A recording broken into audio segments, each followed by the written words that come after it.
బాలీవుడ్ లో చిన్న సినిమాలు అద్భుతాలు క్రియేట్ చేస్తున్నాయి. ఎలాంటి అంచనాలు లేకుండా వచ్చి మౌత్ టాక్ తోనే భారీ వసూళ్లు కొల్లగొడుతున్నాయి. తాజాగా రిలీజ్ అయిన ఓ సినిమా ఇలాంటి రికార్డే క్రియేట్ చేసింది.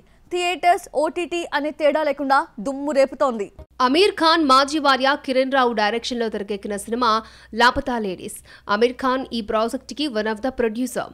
మార్చి 1న థియేటర్లో విడుదలైన ఈ సినిమా పాజిటివ్ టాక్ ని తెచ్చుకుంది.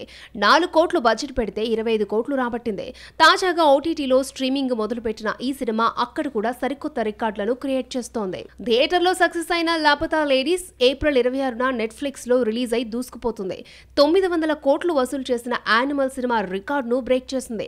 ఓటీటీలో విడుదలైన 30 రోజుల్లో 13.8 మిలియన్ల వ్యూస్ ని రాబట్టింది. కేవలం నెల రోజుల్లోనే ఇలాంటి ఘనత సాధించడం విశేషం. ఇదే విషయాన్ని తెలియజేస్తూ డైరెక్టర్ కిరణ్ రావు తన ఇన్స్టా స్టోరీలో పోస్ట్ చేశారు. అయితే దీనికంటే ముందొచ్చిన యానిమల్ ఓటీటీలో విడుదలైన 4 నెలలు దాటిన 13.6 మిలియన్ వ్యూస్ దగ్గరే ఆగిపోయింది.